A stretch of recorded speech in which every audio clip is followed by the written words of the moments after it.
Greeting! My name's Joe Bob, and I'm very peeved, and welcome back to Crimson Gray, Dusk and Dawn. Last time, absolutely nothing went wrong. And I'm not even being sarcastic there. Well, I'm a little sarcastic there. But still. In the middle of a boring psychology class, Lizzie partially listened to the lecture while she worked on her notebook. She was drawing lots of pictures of John now, and getting a little better at it. Sometimes her focus drifted, though, and she found herself writing his name over and over again. Now that the event was past, most of her immediate fears have been put to rest, at least temporarily. If Koitek wasn't likely to be tracking them, then she had more options. Maybe they could get married after all. If so, she was disappointed that she'd made them wait so long. But how to get to that point? Though she didn't worry about making John afraid of her, she didn't want to add any stress to his life by seeming too insistent. And yet, it had to be perfect. Their wedding would be another treasured memory of their lives together that she wanted to carry around with her forever. But the best memories of these sorts of things is when they go wrong in ridiculous ways, you know? And you gotta scramble to get things back on track and all that. Those are the memories that stick with you. A small part of her did worry that he was putting it off for some reason of his own. She couldn't doubt, that he was fully committed to her. But there was a difference between living together and actually getting married. The professor said something that drew some of her attention away from what really mattered. That list sounded like it would be on the exam, and he did like to include things that were lecture only to catch sleeping students. Lizzie quickly scribbled it down to memorize later, irritated at the distraction. The only reason you wouldn't have to do that if the school system wasn't utterly retarded. But anyways, the only reason she was even in the class was that she needed the credit to graduate. At first, Lizzie had actually been interested, wondering if she could learn anything about depression that would help her be a better partner to John. But mostly the class was just useless.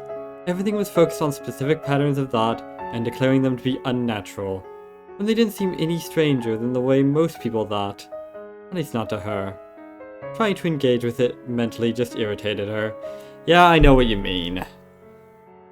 Psychology is there's a reason why psychology is lumped in with the soft sciences. It's softer than most, really. A lot of it is just...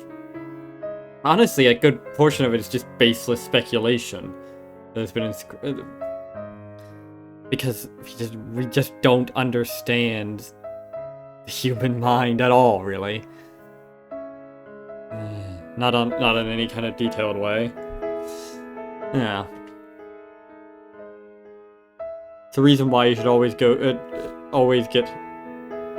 if you're going to like a psychiatrist, you should always go to multiple psychiatrists before anything, because oftentimes you pick your specialist, you pick your disease, if you catch my drift.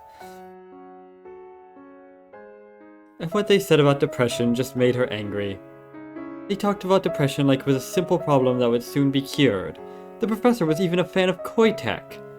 Lizzie was certain that if he had his way, they'd take away her John and replace him with a different person. Without realizing it, her writing in the notebook had become sketchy and angry. Lizzie refocused and tried to draw him again, the way he looked when he came through sadness, and showed her that quiet happiness deep within his eyes. You know, Lizzie, you wouldn't be a bad psychiatrist yourself. Maybe that's something worth considering. If you're gonna continue this class. When the lecture ended, Lizzie wasn't quite there, so she bit her lip and tried to finish quickly. No one usually paid her any mind. She could finish and leave herself in a good place with... Holy shit! Lizzie reacted instantly at the voice over her shoulder, slamming her notebook closed with one hand and reaching down for her axe with the other. She restrained herself from acting, instead focusing up on the girl beside her. That is some serial killer shit right there. I don't think my personal drawings are any of your business. It's everybody's problem if you're stalking some random guy. Excuse me. Lizzie forced herself to smile, not mess anything up for him. Her body trembled just slightly as she put her notebook away and rose to her feet calmly. Excuse you, he is not some random guy. He is her boyfriend. I say our boyfriend, that sounds a bit odd. Yeah. That isn't some random guy. It's my boyfriend. And does he know you keep a stalker journal? No, that was beside the point. She didn't understand, couldn't understand at all. She was insulting their relationship. Lizzie evaluated her quickly. No physical threat, no capability to put up any resistance. Killer, killer, killer, killer, killer, killer, killer, killer, kill her, kill her, kill her, kill her, kill her. Don't kill her yet. Kill her, kill her, kill her, kill her, kill her. Yeah, let's not do that. Taking a deep breath, Lizzie maintained control for John's sake and answered calmly. I don't think it's your place to meddle with our relationship. Yeah, no, this is just like what we were talking about last week. Either he doesn't know and you're creepy as hell, or he does and you have some kind of weird codependent relationship. If you can't see you need help, you need someone to help you. What kind of logic is that? You shouldn't say things like that.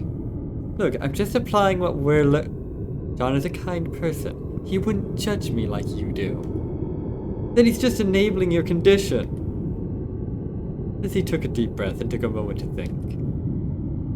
Slit her throat immediately, remove her fingers and feed them to her. Fucking A. Befriend her until an opportunity for extensive torture.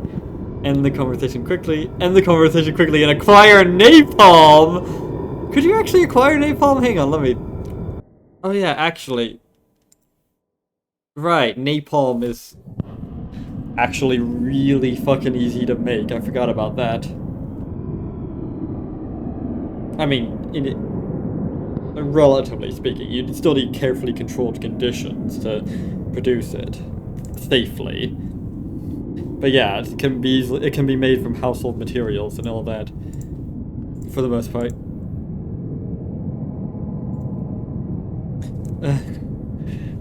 Let's see, bury her alive. That could be fun. Especially if we bury her only up to the neck. That could be amusing. Wouldn't you? I don't even know if we'd get in trouble. We'd actually get in serious trouble for that. That'd just be a fun prank. End the conversation and tell John all about it. Strangle her with her own intestines. Fucking A. Remove her cleanly and dispose of the body. All good options. But, I think this is the obvious correct option here. Ending the conversation and telling John all about it. You know, venting to him rather than stuffing her into a vent. So, come back to that later. When I'm gonna jack off later. Only her promises to him prevented Lizzie from doing what she wanted to do. Instead, she gave the other girl a smile. The professor also said that analysis should only be done by professionals. Are you a certified professional? The response was nothing special, only the best that Lizzie could manage while under such stress. Yet the other girl took a step back, suddenly uncertain. Look, I was just making an observation, okay? Perhaps you could make such observations about your own relationship. A moment later, the girl fled class with remarkable speed. Lizzie suppressed her urge to give chase. Cue that meme about the person running away from that weird levitating creature. That had not been entirely wise of her, but she didn't care about that right now. Her world was still hollow, and she slowly became aware that she was gripping the handle of her axe so tightly that it hurt. I'm surprised they let you carry that around through the college. This place It's to be pretty chill. Or you're very good at hiding it. Though her mind still knew exactly what it wanted to do, Lizzie remembered John and set those thoughts aside. Refocused, Lizzie carefully loosened her grip, then headed home at the highest speed that wouldn't draw attention. When she arrived, she threw herself into John's arms and held him tightly. He looked concerned, and she hesitated for a moment before the words spilled out of her in a white-hot flood. She held nothing back, telling the story in a disjointed tangle of the events, her emotions, and what she wanted to do. John just held her and listened, not judging in the slightest. Being in his arms always calmed her, and soon Lizzie was closer to what others would consider normal. She did like being this way, happy and peaceful, and she could do more for John like this. It was an unintended side effect, and it stopped her from slaughtering anyone. That's, yeah, they say, you know, support network is very important for managing this sort of thing. Even when that support network consists of a single point. You know, maybe that's all you need. John, thank you. I'm always here for you, Lizzie. As she regained clarity, she realized that she had added stress to his life by doing this. Not nearly as much stress as he would have if he had to worry about you bottling things up and not telling him about them. Besides, it's not like this is probably one of the better moments to do so, since it's not like he's drained like he was before. Yeah. Though she berated herself for it, Lizzie knew that he didn't mind helping her in this way. Yeah, you know?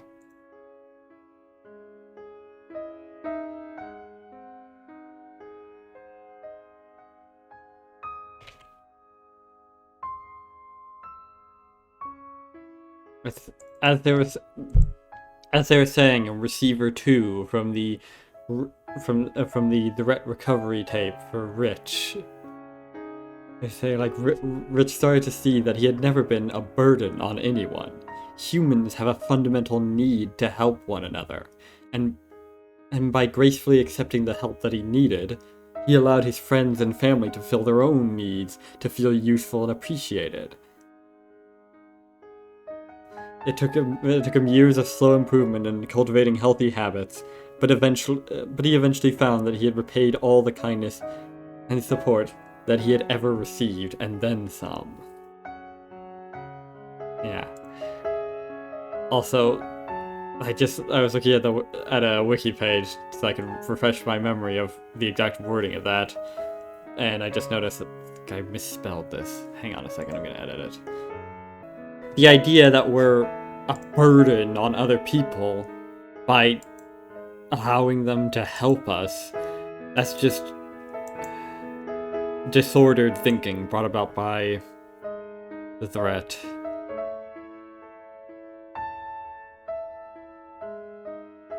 But yeah. It doesn't make you angry to hear the things she said? It does, a little. But she probably just has a big head after learning new concepts in class, and wants to use them on people. Yeah, I know that feeling. John is kind. Too kind. I'll always protect him. And I'm glad you do, Lizzie. But you don't need to hurt anyone to protect me, okay? Okay. Yeah. At least unless they're actively trying to murder him or something. Then you probably need to hurt them. But outside of self-defense, which does include defense of loved ones and property and all that, it probably isn't necessary. She embraced him warmly, trying to pour affection into him instead of just receiving it. Part of her regretted not holding back her thoughts, since it had drained him a little, but at least she knew that he would never judge her.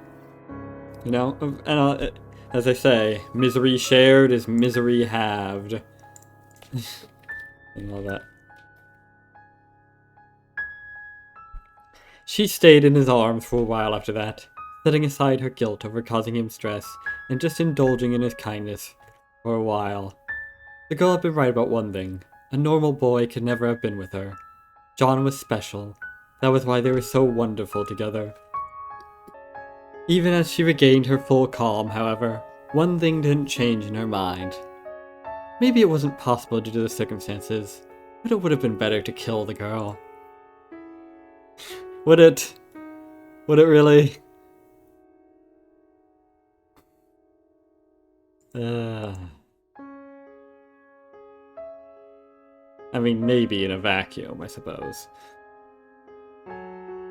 After the incident, Lizzie spent a while sorting through her remaining thoughts. She had completely filled up one notebook, so she started a second and took it with her to boring classes. Math wasn't boring, but she did find herself running her fingers over the edge of the notebook as she worked. Later. For now, she would finish the requirement. Oh, you got an interest in math, do you? Yeah, I mean, that's also not a bad career choice, working in mathematics in some form or another. Especially for someone like Lizzie with such an incredibly fast mind. And anyways, a lot of great mathematicians are a bit off in the head, if you catch my drift. Lizzie didn't mind math. It was straightforward, free of judgments. Though she didn't understand her professor's talk about its elegance and beauty, it didn't seem incomprehensible to her. He was alright for a non-John person. High praise coming from you. After class, she floated across campus to return home. That annoying couple tried to engage her in conversation again, but she was able to make polite small talk without committing to anything and keep on her way without wasting too much time. Then she arrived home and found John looking at her notebook. Her focus condensed down to a single point, flickering over everything. His posture, his eyes, the exact set of his mouth, the speed at which he looked up toward her. Once, such a thing would have been terrifying. It still made her scared that she might have gone too far this time, added doubt to his mind and ruined the relationship.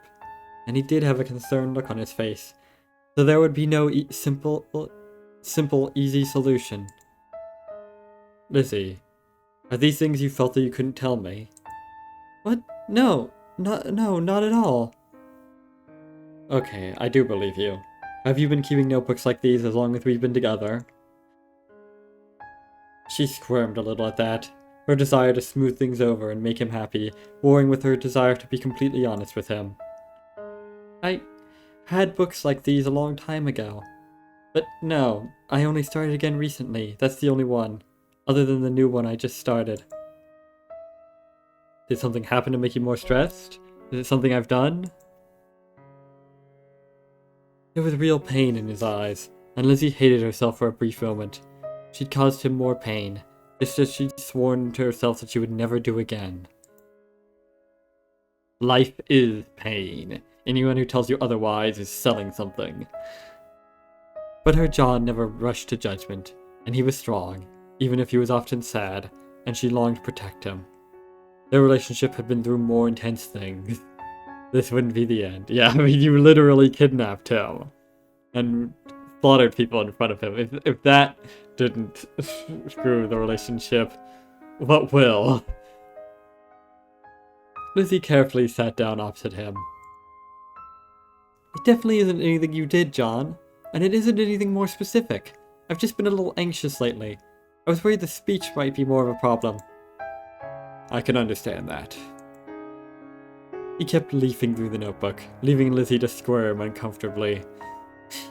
Do you enjoy watching her squirm? Wouldn't be surprised. It represented her true thoughts, but some of them felt a little awkward under his gaze. Yeah, I feel you. And she couldn't tell what he was thinking. The fact ate her up inside until she couldn't hold it back anymore. You don't hate me, right? Nothing in the notebook scares you? John looked up at her in astonishment. A moment later, he moved forward to embrace her, and though that was wonderful, it was his honest surprise at her question that meant the most. She had just been paranoid. There had been no need to fear. Oh, Lizzie, of course I wouldn't hate you. I'm just sad that you were stressed, and felt like you couldn't tell me. He wrapped an arm around her, and pulled her so they sat side by side, then pulled the notebook into his lap. When I read these, I mostly just see you. This is who you are. And I can feel your love for me on every page. Sometimes very literally. He had leafed through to a page where she had drawn the two of them, naked, embracing one another. It was surrounded by sketches of models in various sexual positions. Lizzie had forgotten she'd drawn those and found herself giggling.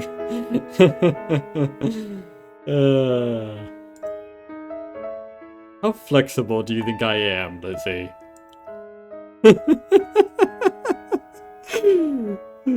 I just like thinking about us together. Ever since we had sex in the library, I've been thinking about other new things we might do together. Oh, but I don't mean it isn't wonderful to just do it normally. That's great to— Don't worry, Lizzie. I understand. Turning the page to one of her drawings of killing Mrs. Smythe. Or Smythe. His lips twitched in a bit of a smile. These are, I don't know, cute. I've seen you murderous, Lizzie, and this is different. Playful. If this helps you release your feelings, I think it's healthy. Oh, John. I should have known you would understand. I'm not perfect, but I'm always here, and I want to understand you. Which is why I have to ask. Is it really nothing? Is there a reason you've been more stressed lately? Is it things like the girl in your psych class? Lizzie sighed and leaned against his chest, considering. It was a difficult question, not just because she had to think about what the best answer would be, but also because she wasn't entirely certain herself. In her mind, her thoughts all flowed together. Speaking with him made them feel clearer, but it wasn't always easy.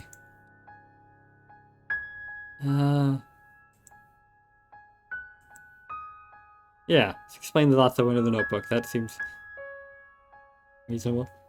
You mentioned the terrible girl from psych class. All the awful things she said about us. Lizzie flipped to the page after that event had occurred. Pages, actually.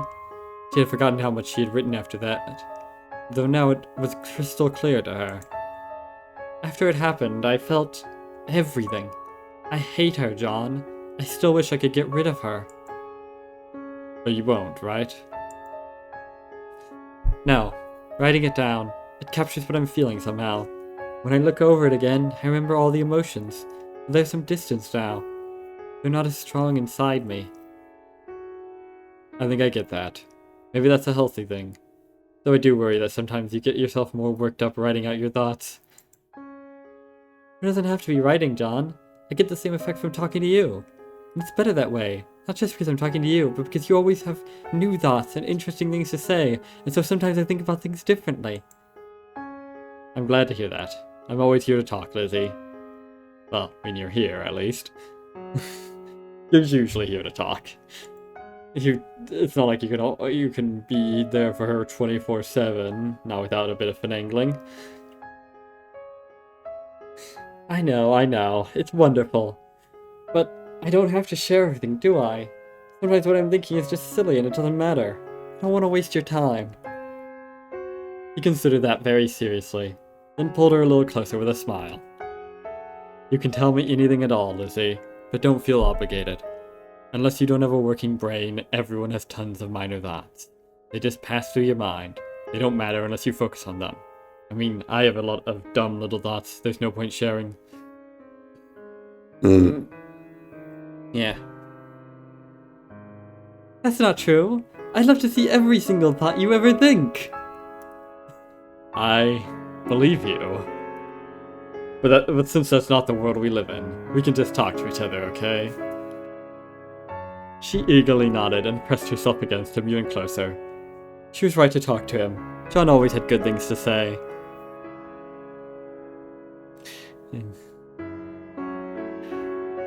It's nice to be able to be in a relationship with someone who can say things like that and you could genuinely believe her.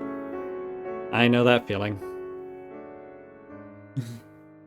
But as warm as things were between them, Lizzie felt a bit of hesitance.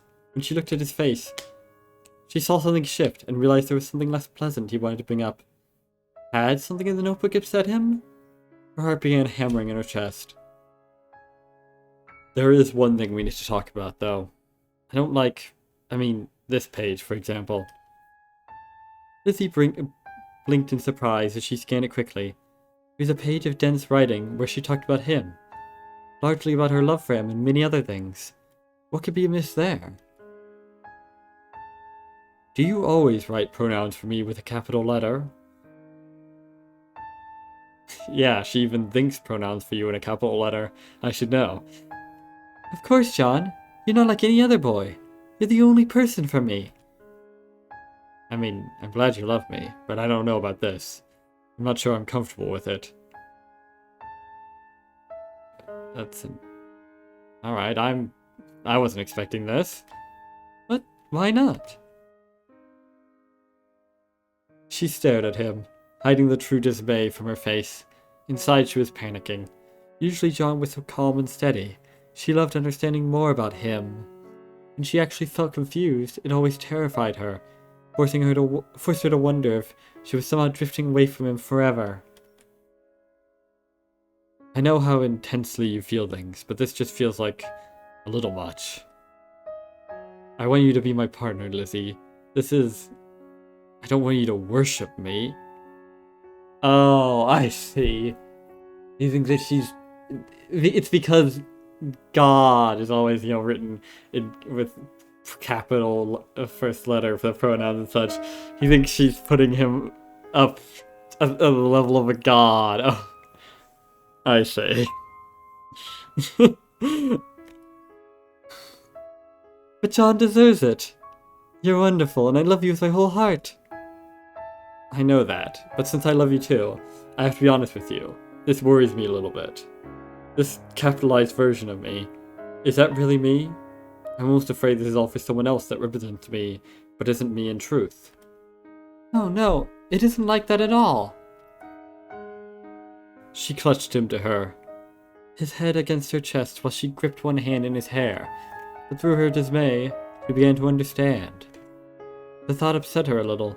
The idea that she might be worshipping some false form of him was terrifying, but she could understand it. John was still her John. If I just refer to you like any other boy, it doesn't feel right, like I'm saying they're the same as you.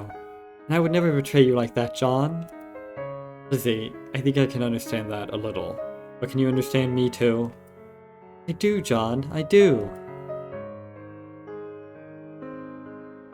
She stopped gripping him.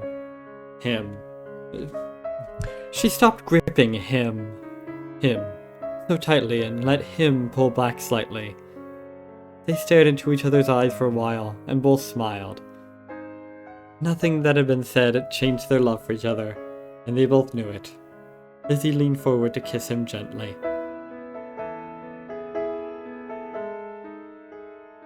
John was being too humble, but she wouldn't argue over that with him. She understood why he was upset, and she didn't mean to suggest anything like that. Certainly not to him, and now she needed to avoid suggesting it to herself. Maybe she could accomplish the same thing another way. It was only her fear that she was betraying him that made her think that way. She had no fear. If she loved him even more utterly and totally than she ever had before, then maybe it wouldn't matter if she capitalized the word or not. Though she wasn't there yet, Lizzie felt peaceful enough to quiet her thoughts and just enjoy kissing him for a while. And kissing him. When they finished, John pulled back and smiled gently at her. Well, this has been quite a conversation. If you want to take a break, I'd understand. But if you want to keep talking, I'm here for you. There is one thing for the notebook I want to discuss, John. It might take a long time.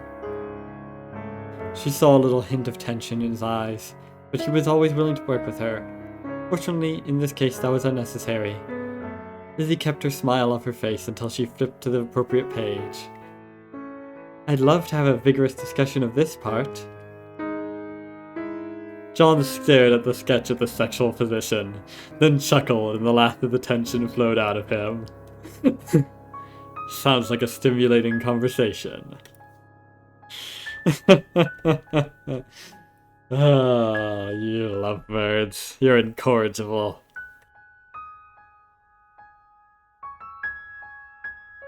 They spent the rest of the day in bed, exploring one another. Even as Lizzie enjoyed the pleasure, she was glad to let go of any nervousness about him discovering her notebooks. But she also had a feeling that she wouldn't need them anymore.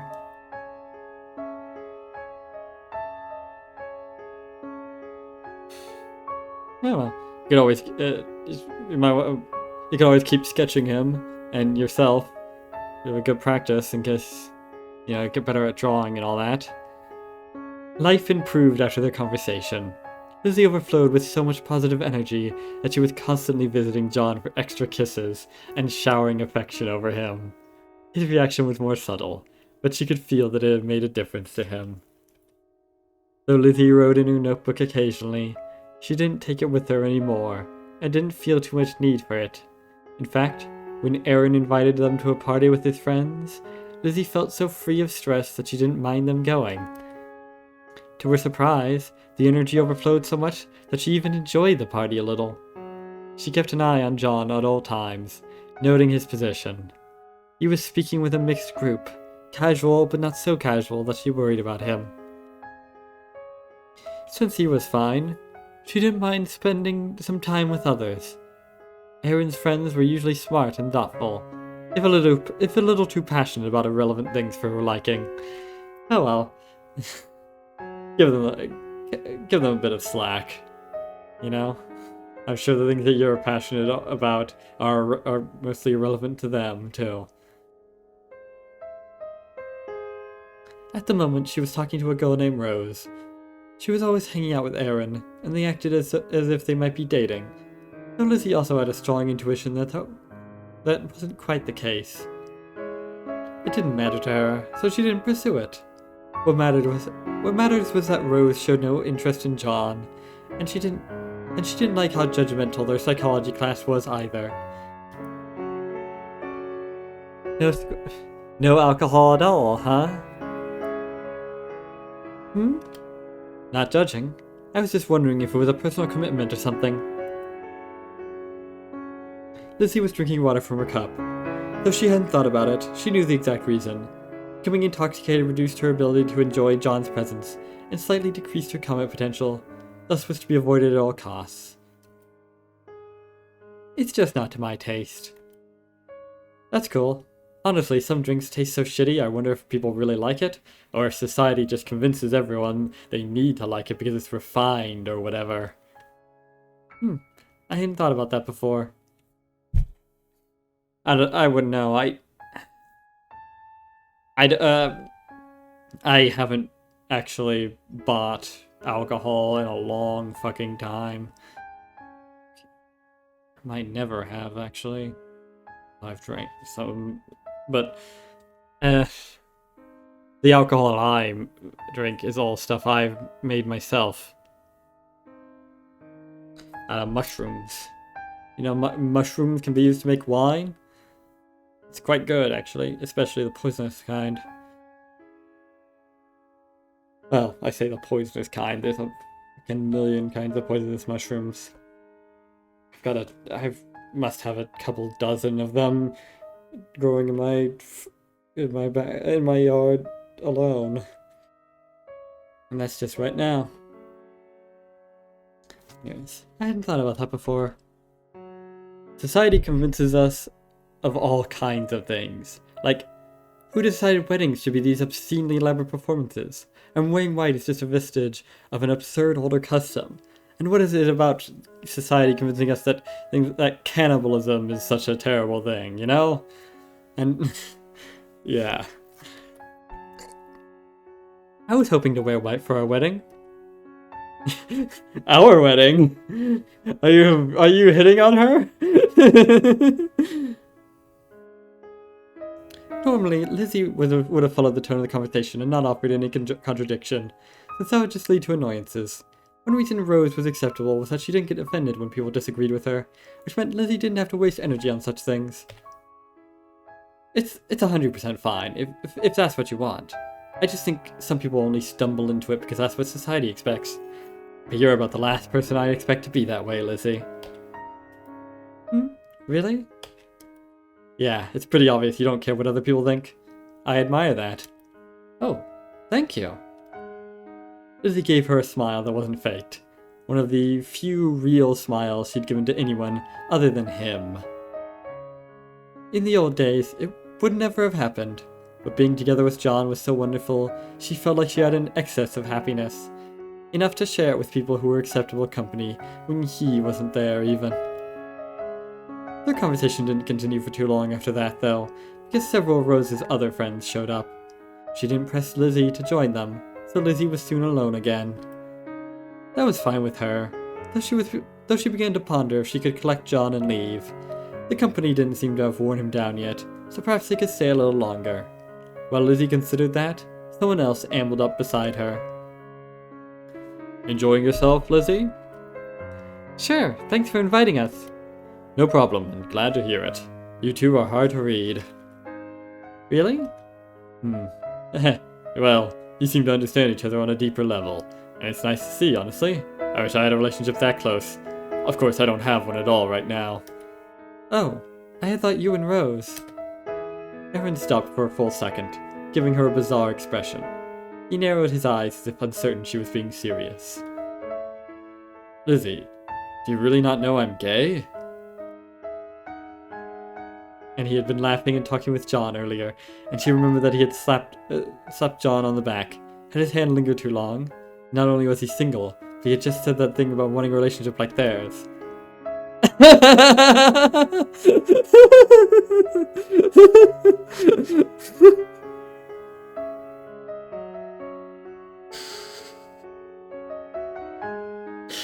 Incredible.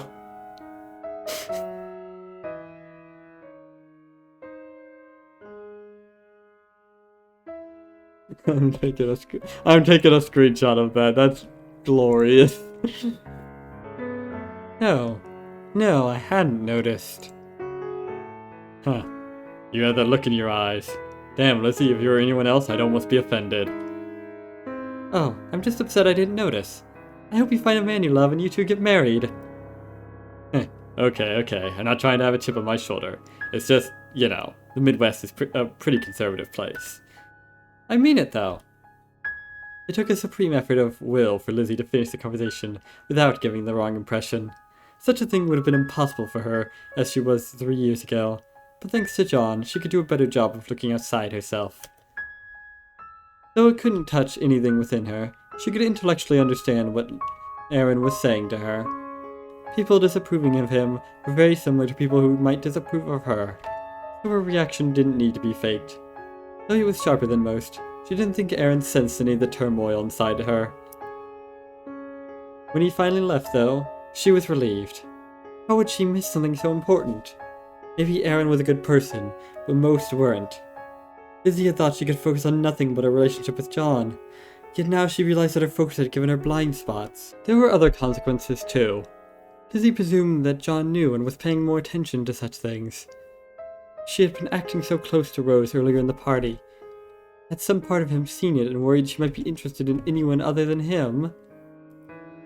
She didn't fear that John would feel jealous. That wasn't his nature. But he might find some way to doubt his self-worth.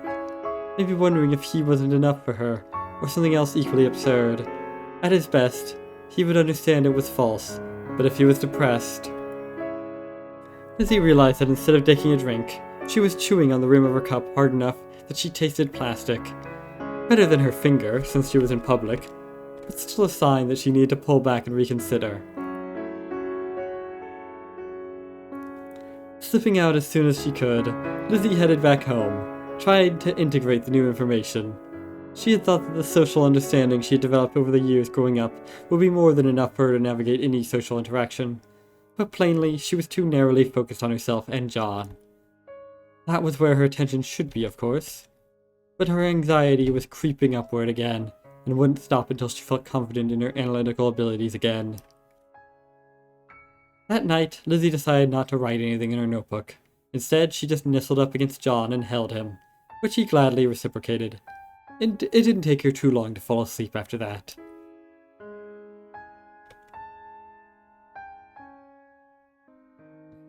The days passed freely enough, and they drifted closer to the end of the year. No threat materialized, but not much changed either. Lizzie was happy for each precious day, though, and clung closer to John. Things were easier now. She only wrote in her notebook occasionally, and often showed him what she'd written. Classes remained tolerable, and she didn't have any problems with obnoxious classmates or other people.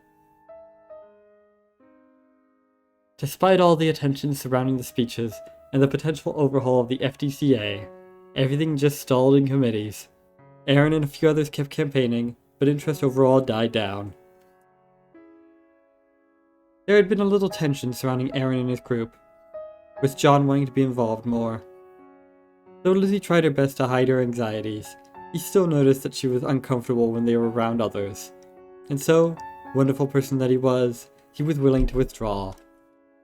So they'd spent much of their time together, which was bliss. If it could work together, it could work that way forever, couldn't it? John was an introvert anyway, and she could provide everything he might possibly need. That would be ideal, but Lizzie wasn't certain.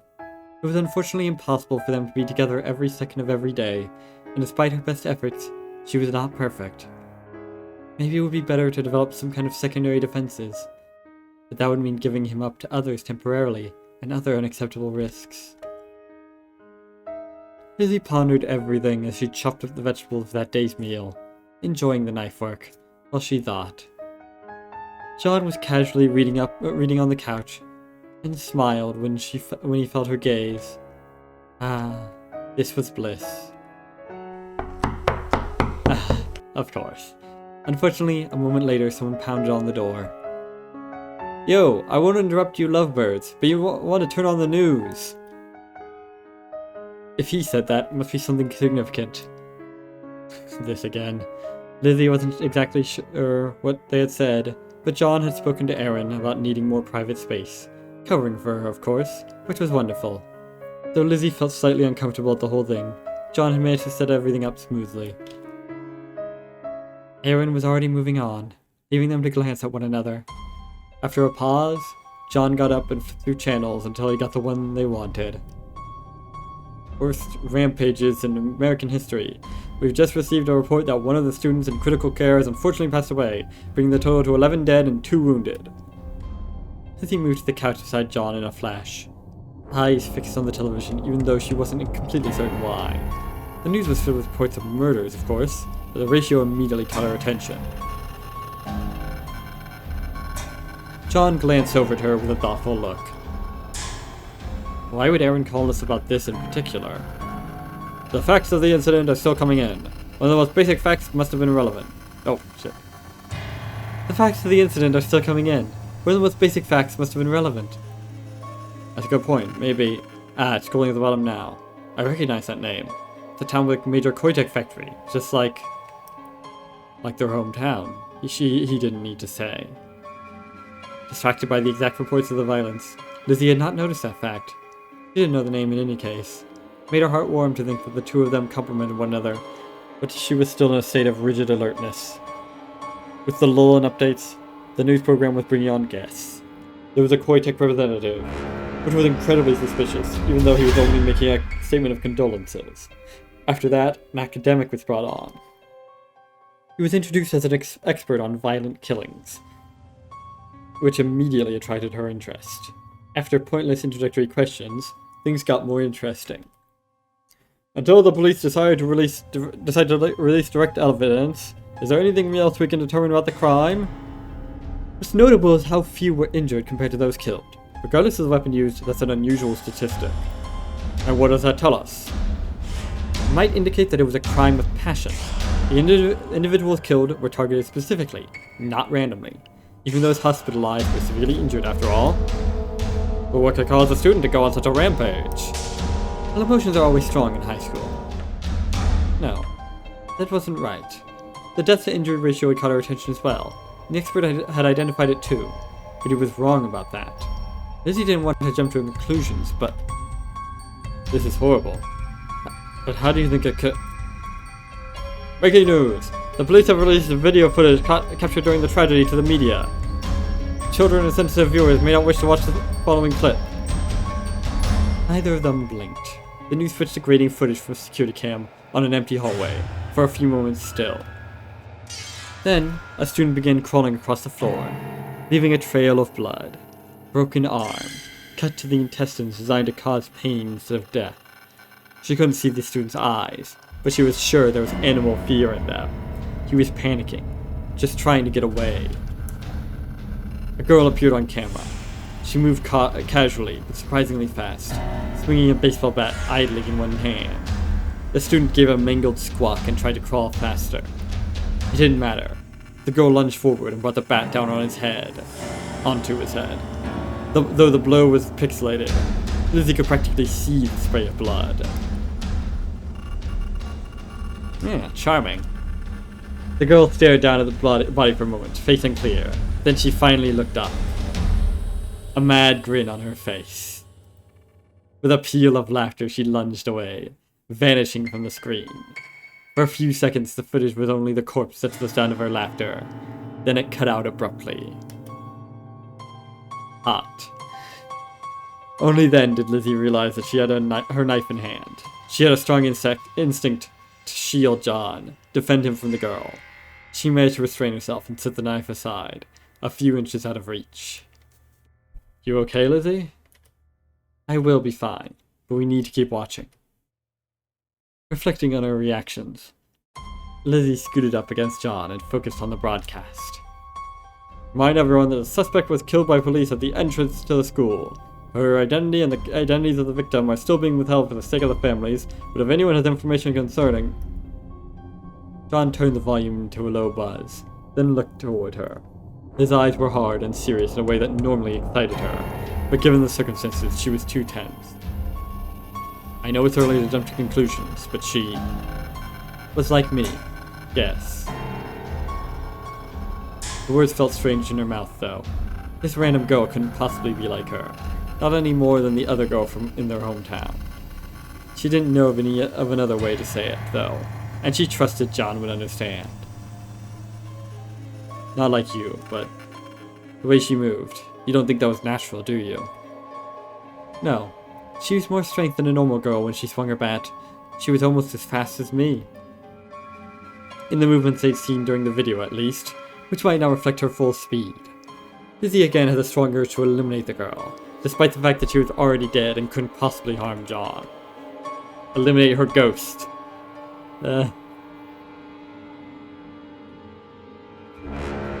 Mrs. Smythe said there was nothing sinister about it. Just experiments gone wrong. But for this to happen here, too. Remember the meeting? Koitek prefers to rush through testing with multiple simultaneous experiments. Oh, good memory. I hadn't realized you were listening that closely. Lizzie smiled at him, a little of the tension draining from her. Yes, she was still here beside her John. There was no threat. She needed to quiet her instincts. That didn't mean they were safe, though. There could be much broader threats to the changes that would happen. She was certain she knew much of the information that would come out about the incident, but after that, it looked like John's thoughts had gone in a similar direction, judging from his frown. Do you think this will be the end for Koitek? Will this be what they need to bring reform? I don't think this will change anything. She was surprised by John's bleak tone, but when she looked over at him, she saw that his eyes were calm. Though sometimes he became too depressed and saw the world as darker than it really was. At other times, his vision seemed clearer than many others. We know what really happened, but will the public make the connection? It looks like Koitek is already on top of things. They might even use this as an argument for why their drugs are needed more, to stop murders like this. Oh, you may be right, but... You saw that image where she looked at the camera. That's going to be all over the news, I guarantee it. She'll become the new face of any social problem people want to blame on younger generations. Maybe things will take a positive turn from there, but I doubt it. Oh, John, I hope it doesn't go that way, but I'm inclined to believe you. And besides that, I'm sure there will be quite a few people on the internet making porn of her. And I'll just fan the flames. They leaned against one another for a while. John touched his face to her hair and breathed in slowly. They sat there together for a while, watching as the news continued. Meaningful information was coming slower now. That didn't stop the broadcast from trying to stretch things. And since new information did come out occasionally, she felt like she needed to keep watching. As she calmed down, Lizzie was able to admit that any real threat would likely be slower and social. Her calm also let her notice John's mood more precisely. It seemed like John was fine, though his eyes were very serious. He was always more prone to sadness, and she imagined his thoughts were grim. They didn't seem to be crushing him. They sat there, both somewhat tense, till John glanced over at her with a slight grin. Your murderous laughter was much cuter. Oh, John, you know just what to say. Aww. Lizzie threw herself into his arms, laughing. It had occurred to her to compare herself to the other girl, but John's words completely wiped out such thoughts. He was joking, but the fact that he was able to joke so easily with her was a wonderful thing. Besides, there was probably a bit of truth in there too. She was better than that awful girl. Yeah. They stayed together for a while longer, but it seemed like the broadcast had even less new information now. Despite all the emotion, Lizzie found herself strangely blank. She wasn't sure if she wanted to forget this had happened or take precautions. Unfortunately, it seemed that John was similarly uncertain, glancing to her just then. So, what do you want to do now? Train to prepare for arrival. Okay then. Like we're in some kind of shonen anime or comic book or some crap. Alright then. Do we start our training arc? Do we search for more information or do we just forget about it? Good question. You know what? This video is getting long enough already. I can leave it here. I don't know what the best option here would be, so... If you've gotten this far in the video, why don't you tell me in the comments, so I can ignore you. So until next time, I have been Joe Bob, and I'm very peeved. And remember, dislike the video, unsubscribe if you're for some reason unsubscribed, and leave a nasty comment in the comment section down below. Fuck you all so much for watching, and so long, suckers. You're gonna be okay, kid.